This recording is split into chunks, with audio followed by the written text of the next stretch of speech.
오늘은 그러면 어찌할꼬라는 제목으로 사도행전 21장 17절부터 36절까지 부분적으로 화면을 따라서 제가 한 절, 여러분들이 한 절 함께 교독하도록 하겠습니다.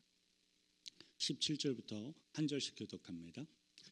예루살렘에 이르니 형제들이 우리를 기꺼이 영접하거늘 그 이튿날 바울이 우리와 함께 야고보에게로 들어가니 장로들도 다 있더라. 바울이 문안하고 하나님이 자기의 사역으로 말미암아 이방 가운데서 하신 일을 낱낱이 말하니 그들이 듣고 하나님께 영광을 돌리고 바울더러 이르되 형제여 그대도 보는 바에 유대인 중에 믿는 자 수만 명이 있으니 다 율법의 열성을 가진 자라.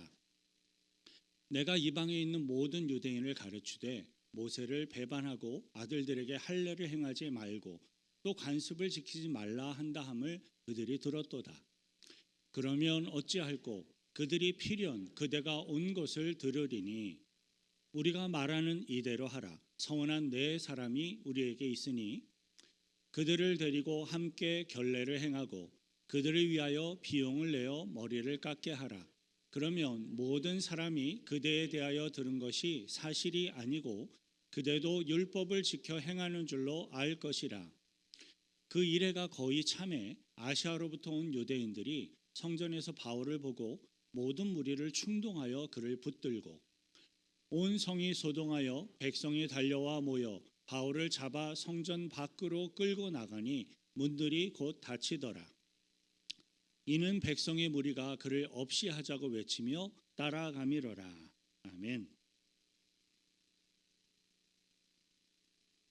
현대에 우리들이 사용하고 있는 연도 표기 방법으로 해서 47년부터 58년까지 약 11년의 기간이 사도 바울이 세 차례에 걸쳐서 선교 여행을 다녔던 사도 바울의 전체 선교 여행 기간이었습니다. 특별히 사도 바울의 세 번째 선교 여행의 경우에는요, 약 6년에 해당하는 굉장히 길고 험난한 사역이었습니다. 사도 바울이 선교 여행을 마치고 복귀한다는 소식을 들은 예루살렘 교회 성도들은 기쁜 마음으로 사도 바울을 영접하였고 사도 바울을 예루살렘 교회 지도자에게로 안내하였습니다. 본문 17절 18절 다시 천천히 함께 있습니다. 예루살렘에 이르니 형제들이 우리를 기꺼이 영접하거늘 그 이튿날 바울이 우리와 함께 야고보에게로 들어가니 장로들도 다 있더라. 방금 읽은 본문 18절에서 사도 바울이 선교 보고를 하기 위해로 야고보에게로 들어가니라는 이 내용을 보면 그 당시 예루살렘 교회의 실질적인 대표 지도자는 야고보라는 사람이었구나라는 것을 알 수가 있습니다. 본문 18절에서 이야기하고 있는 감독 야고보를 예수님의 12 제자 중에 한 명이었던 사도 야고보로 오해하는 분들이 많이 계실 것 같은데요. 하지만 그렇지가 않습니다. 신약 성경에는 예수님과 관련돼서 등장하고 있는 야고보라는 인물이 크게 3명이 등장을 합니다. 우선 예수님의 12 제자들 중에 야고보라는 동일한 이름의 사도가 2명이 있습니다. 첫 번째는 요한의 형제인 사도 야고보인데요. 종종 큰 야고보라고 불려지기도 했습니다. 하지만 이 큰 첫 번째 야고보는 신약 성경에 나오는 3명의 야고보 중에서 가장 먼저 순교를 당했어요. 사도행전 12장 1절부터 2절 함께 있습니다. 그때 헤롯 왕이 손을 들어 교회 중에서 몇 사람을 해하려 하여 요한의 형제 야고보를 칼로 죽이니 사도 큰 야고보는 사도행전 12장에 기록되어 있는 헤롯 아그리파 1세에 의해서 일찍이 순교를 당하였습니다. 그리고 둘째는 알페오의 아들 되는 야고보로서 종종 작은 야고보라고 불려지는 인물입니다. 이 작은 야고보는 그의 형제로서 요세라는 형제가 있었고요. 그 작은 야고보의 어머니의 이름은 마리아였습니다. 여기에서 이 작은 야고보의 어머님 이름이 예수님의 어머님 이름 마리아와 똑같았기 때문에 종종 혼돈이 되곤 합니다. 그리고 세 번째는 예수님의 어머니 마리아와 요셉의 아들로 태어나서 예수님을 형이라고 부르며 성장하였던 또 다른 야고보가 있는데 종종 주의 형제 야고보 또는 감독 야고보라고 불려지는 인물입니다. 신약 성경에서 야고보서의 저자가 바로 이 주의 형제 야고보입니다. 그리고 오늘의 성경 본문 18절에 기록되어 있는 야고보가 바로 이 주의 형제 야고보라고 불려지는 감독 야고보입니다. 자, 이 대목에서요. 우리는 오늘 성경 본문을 보다 더 잘 이해하기 위해서 한 가지 중요한 의문점을 함께 생각해 볼 필요가 있습니다. 그것은 그때 당시에 예루살렘 교회의 최고 지도자로서 대표성을 갖고 있는 사람이 왜 사도 베드로가 아니라 감독 야고보였는가라는 거예요. 사실 예수님의 형제 야고보는요, 예수님이 십자가에 달려 죽으시고 부활하시는 그 시점까지만 하더라도 예수님을 그리스도로서 믿지 않았던, 믿지 못하고 있었던 사람으로 알려져 있습니다. 그런데 사도행전 21장이 설명하고 있는 그 시점에 이르러서는 예수님의 형제되는 야고보가 예루살렘 교회를 대표하는 최고의 영적인 지도자 감독 야고보로 소개되고 있는 거예요.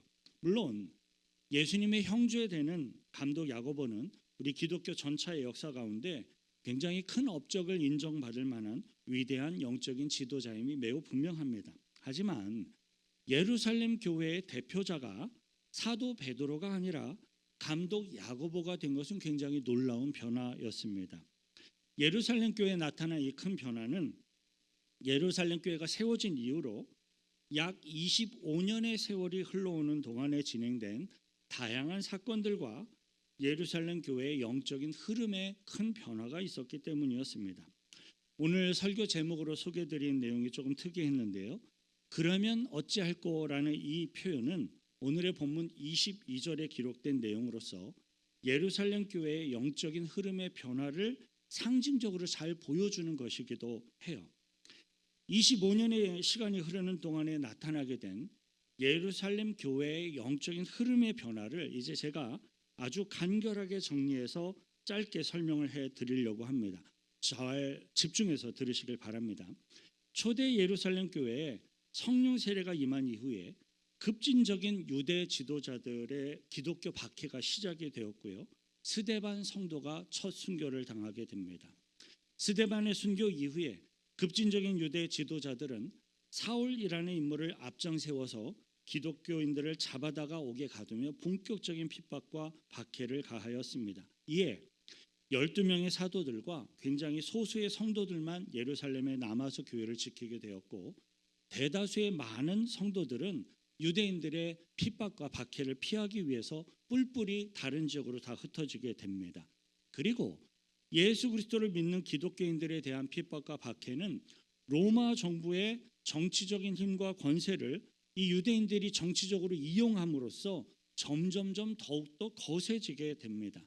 그러는 중에 헤롯 아그리파 1세 때에 첫 번째 사도 큰 야고보가 순교를 당하게 되었고, 사도 베드로도 감옥에 갇혔다가 천사의 놀라운 기적적인 도움을 받아서 풀려난 일들이 일어나게 됩니다.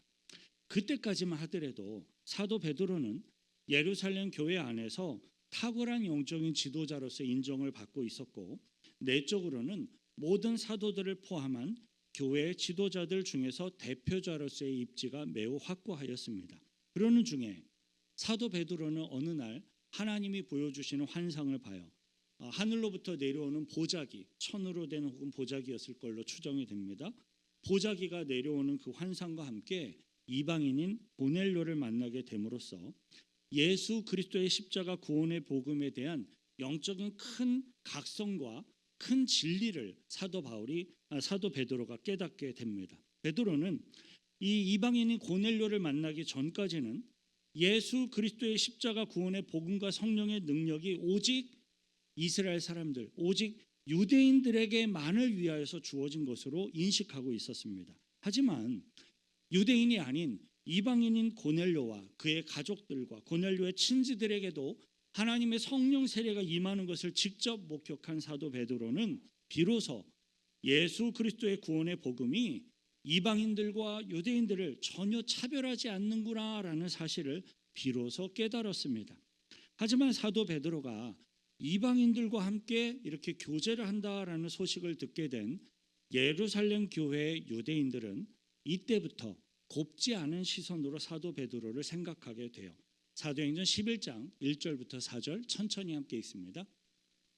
유대에 있는 사도들과 형제들이 이방인들도 하나님의 말씀을 받았다 함을 들었더니 베드로가 예루살렘에 올라갔을 때 할례자들이 비난하여 이르되 내가 무할례자의 집에 들어가 함께 먹었다 하니 베드로가 그들에게 이 일을 차례로 설명하여 베드로가 이렇게 차례로 잘 설명을 함으로써 예루살렘 교회 성도들은 사도 베드로의 간증 그 설명을 들음으로써 비로소 예수 그리스도의 십자가 구원의 복음이 그리고 성령 세례가 이방인들과 유대인들을 차별하지 않는구나, 이방인들에게도 다 허락이 되었구나라는 사실을 비로소 깨닫고 인정을 하게 됩니다. 하지만 그럼에도 불구하고 유대교의 율법을 여전히 중요하게 여기던 예루살렘 교회 안에 히브리파 그리스도인들이라고 하면 태어날 때부터 예루살렘에서 유대인으로 태어나 유대인으로 자라난 사람들을 가리키는 성도들이에요.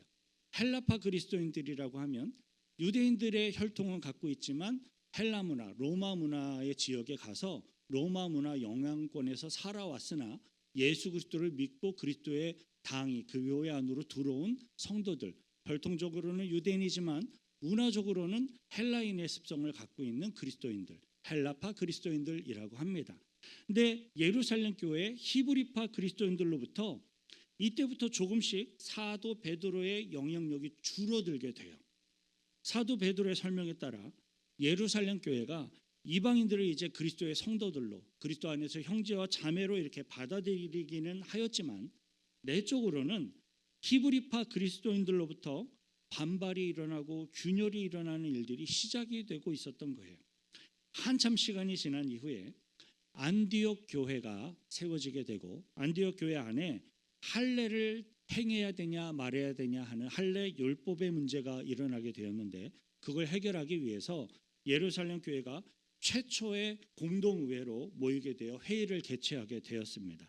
할례를 찬성하는 쪽과 할례를 필요 없다라고 이야기하는 쪽에 모든 다양한 성도들의 의견을 충분히 청취한 이후에 사도 베드로가 나서서 의견을 제시했어요. 사도행전 15장 7절과 11절부터 12절 함께 있습니다. 많은 변론이 있은 후에 베드로가 일어나 말하되 형제들아 너희도 알거니와 하나님이 이방인들로 내 입에서 복음의 말씀을 들어 믿게 하시려고 오래전부터 너희 가운데서 나를 택하시고 11절 그러나 우리는 그들이 우리와 동일하게 주 예수의 은혜로 구원받는 줄을 믿노라 하니라.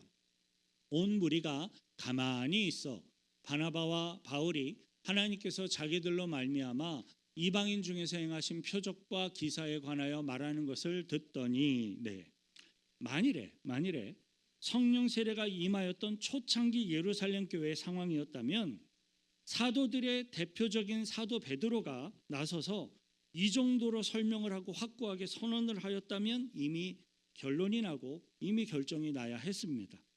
초창기 예루살렘 교회 상황에서는 사도 베드로가 가장 권위 있는 대표적인 지도자였기 때문이었어요.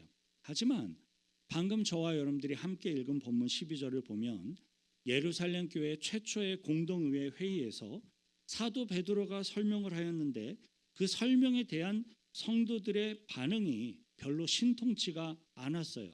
때문에 사도 바울과 바나바가 나서서 계속해서 예루살렘 교회 성도들을 설득해야만 했습니다. 예루살렘 교회의 주요 구성원인 히브리파 그리스도인들이 이 사도 베드로의 간증과 사도 베드로의 설명과 선언이 있었음에도 불구하고 사도 베드로의 이야기에 크게 찬성하는 반응을 보이질 않았던 것이죠. 그 이유는 사도 베드로가 이방인 성도들과 교제를 함으로써 우리들이 중요하게 여기고 있는 율법을 더 이상 중요하게 생각하지 않는다라는 비판적인 의식이 그들 가운데 퍼져 있는 상황이기 때문이었어요.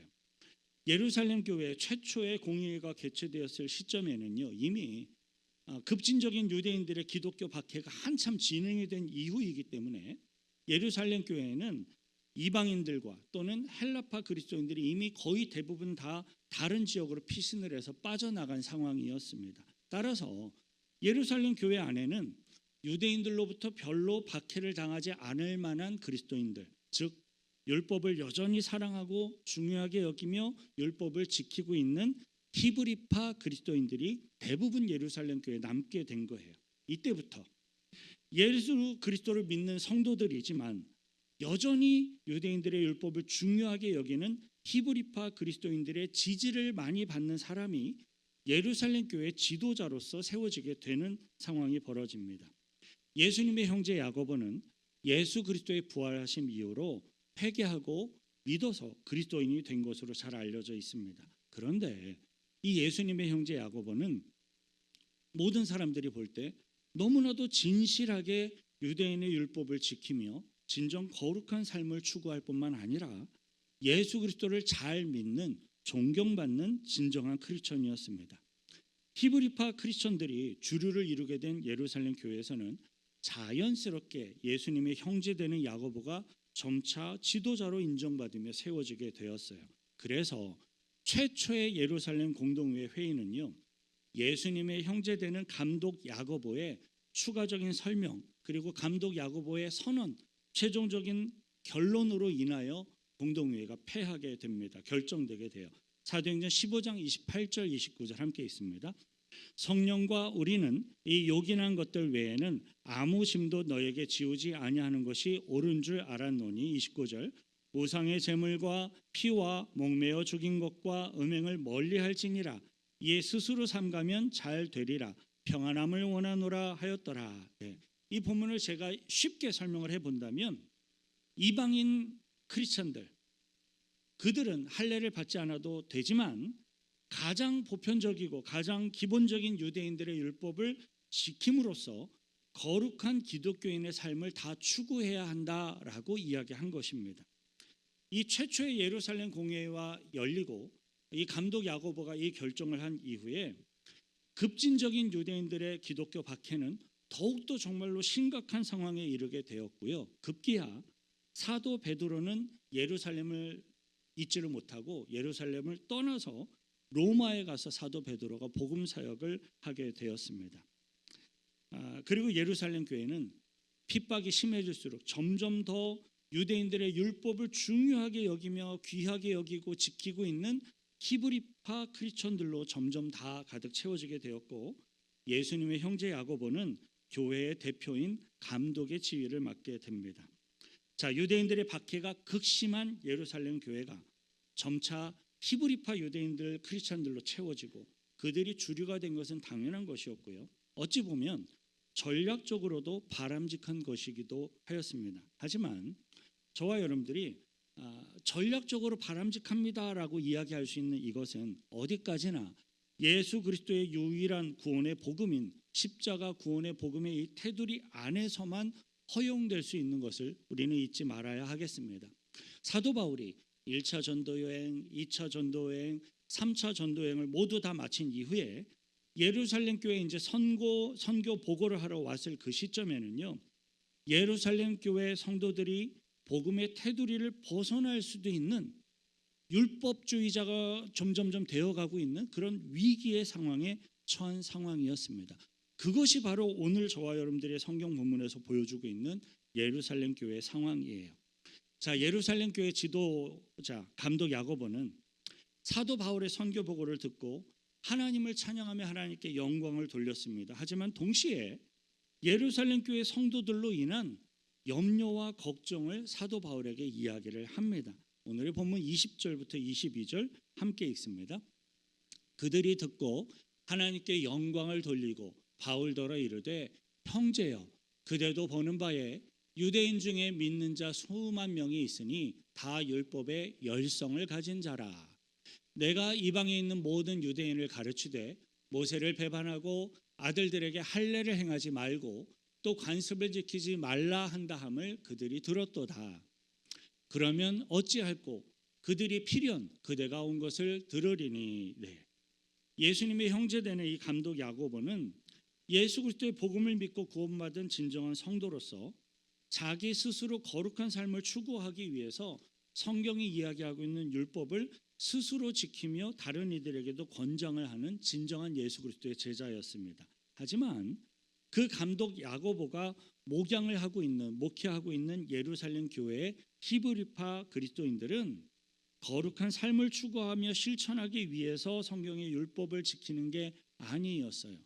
그들은 율법이 믿음의 기본이 된다라고 생각하고 있는 그러한 사람들이었습니다. 예수를 믿는다고 이야기는 하지만 진정한 예수 그리스도의 제자들이 아닌 율법주의 상태로 점점 흘러가고 있는 사람들이었습니다.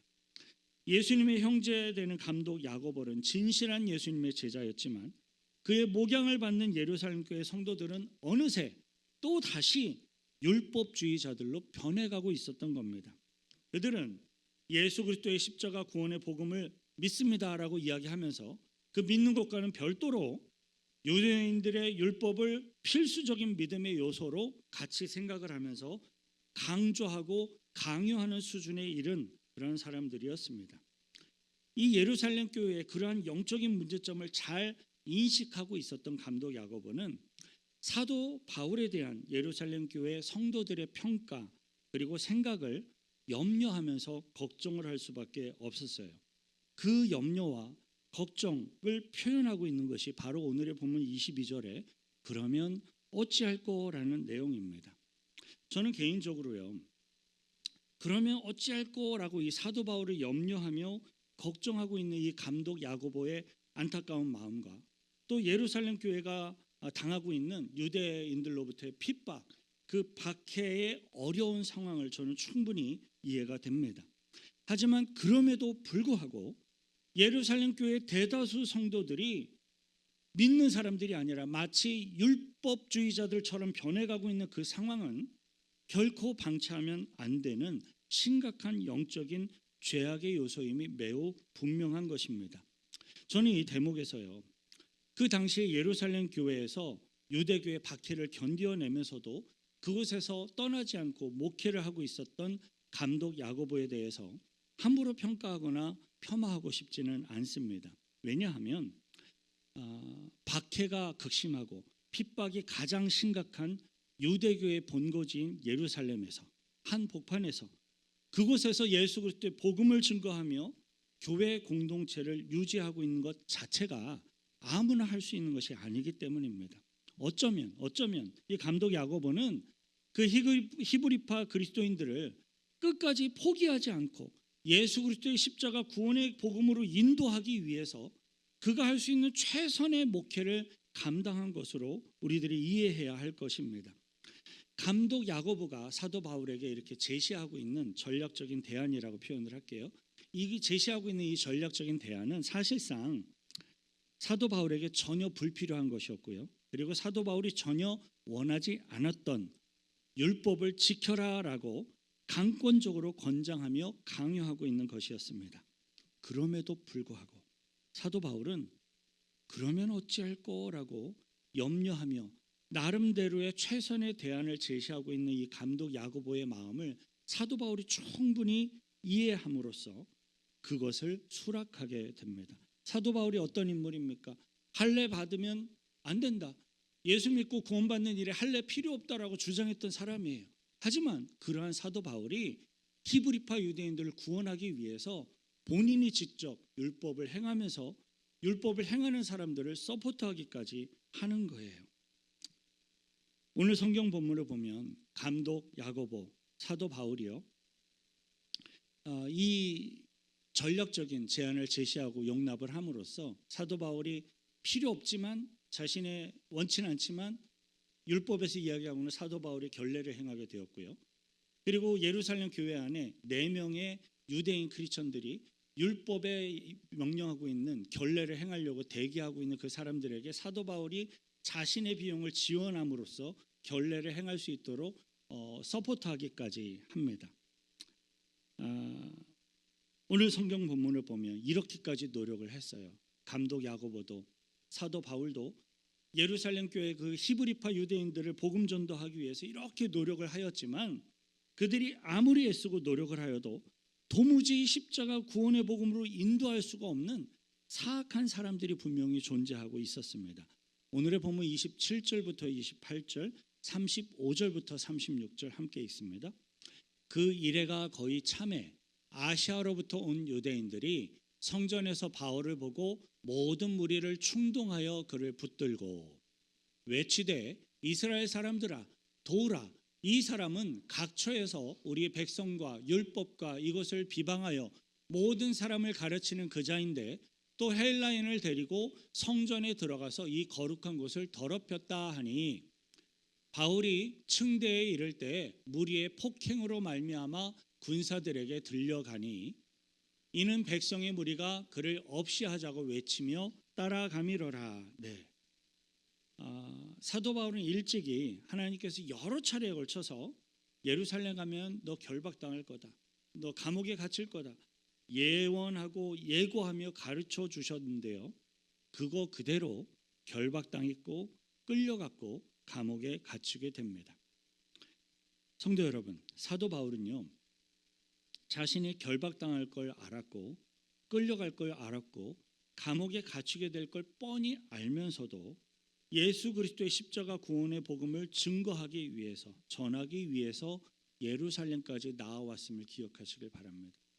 자신은 율법을 지키는 게 기쁘지 않았지만 그 히브리파 유대인들을 전도하기 위해 자신이 기껏 그 일을 행하면서 다른 이들까지 서포트하며 그들에게 복음을 전하려고 노력했던 것을 기억하시길 바랍니다.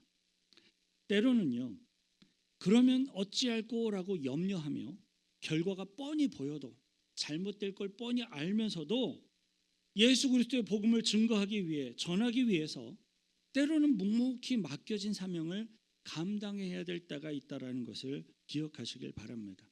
때로는 예수 그리스도 안에 있는 나의 사랑하는 복음의 동역자들이 분명히 싫어할 걸 알고 분명히 힘들어할 것을 뻔히 알면서도 그러면 어찌할 거라고 고민하며 단지 자신이 선택할 수 있는 최선의 선택을 이렇게 권유해야 할 때가 있다라는 것도 기억하시길 바랍니다.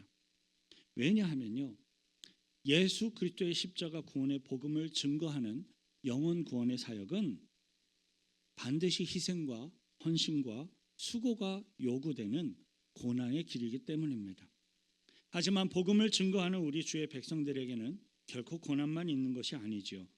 예수 그리스도의 십자가 구원의 복음을 증거하는 주의 백성들에게는 항상 그리고 반드시 이 땅에서 누릴 수 있는 하늘의 축복과 또 천국에서 누릴 수 있는 하늘의 상급이 주어지는 것을 믿으시길 바랍니다. 저와 여러분들은 복음을 전하는 주의 백성들에게 허락하시는 이 땅에서 누릴 수 있는 하늘의 축복과 천국에서 누릴 수 있는 상급을 풍성히 경험하며 누리게 되시기를 축원드립니다. 혹여나 때로는 그러면 어찌할 거라고 염려하며 불안함 속에서 힘들고 어려움을 누르며 감당해야 할지라도 복음을 증거하는 이 사명을 위하여 쓰임받는 저와 여러분들 되시길 축원드립니다. 기도하겠습니다. 기도하실 때 하나님, 자신의 신념을 접으면서까지 감독 야고보의 권유를 따라갔던 사도 바울의 마음을 헤아려 봅니다. 복음을 증거하기 위해서라면 기꺼이 그 길까지 나아갔던 사도 바울의 마음을 헤아려 봅니다. 사도 바울에게 권유하는 것 자체가 잘못이고 부담이 되는 걸 알고 있으면서도 복음을 증거하기 위하여서라면 믿음의 동역자인 사도 바울에게 그러면 어찌할꼬 이렇게라도 한번 해보자라고 권유하였던 감독 야고보의 그 마음을 헤아려 봅니다. 주님, 우리들이 이 땅을 살아가면서 복음을 증거하기 위해서라면 기꺼이 감당해야 할 수고와 고난이 있다는 사실을 잘 압니다. 그럼에도 불구하고 영혼 구원이 귀하기에 한 영혼이라도 주님 앞에 구원받아 지옥으로 가지 아니하고 천국 갈 수 있는 이 구원이 귀하기에 우리들이 그 길을 위하여 나아가기를 원하오니 도와달라고 같이 함께 기도하십시다. 거룩하신 구주 하나님 아버지요, 주님 앞에 나아갑니다. 그러면 어찌할꼬라는 안타까운 마음으로 사도 바울에게 정말로 어려운 부탁을 하였던 감독 야고보의 마음, 그러면 어찌할 거라고 부탁하고 있는 이 감독 야고보의 마음을 헤아리며 싫지만 그럼에도 불구하고 복음을 증거하기 위하여 행하였던 사도 바울의 마음들도 헤아려 봅니다. 주님, 저희들에게도 이러한 믿음에 복음을 위한 헌신이 있게 하시고 희생이 있게 하시고 그것을 통하여 구원의 열매가 맺혀지게 하셔서 지옥 심판이 아닌 천국 구원의 열매가 우리들을 통하여 맺혀지고 주님 앞에 드려질 수 있도록 역사하여 주옵소서. 하나님 아버지, 예수님께서 가신 구원의 길을 따라가는 것이 결코 쉽거나 저절로 되는 것이 아님을 또 다시 확인하며 배웠습니다. 그럼에도 불구하고 영혼 구원을 위해서라면 때로는 힘들고 때로는 어려운 과정과 결과를 뻔히 알면서도 그러면 어찌할꼬라고 할 수 있는 최선의 선택을 하면서 묵묵히 복음의 길을 갈 수 있도록 힘주시고 인도해 주옵소서. 복음을 전하는 주의 백성들에게 허락하시는 이 땅에서 누릴 수 있는 하늘의 축복과 천국에서 누릴 수 있는 상급을 풍성히 소망하며 예수 그리스도의 이름으로 기도하옵나이다. 아멘. 은혜를 부어주시는 주님 앞에 감사의 박수로 영광 돌려드리겠습니다. 아멘.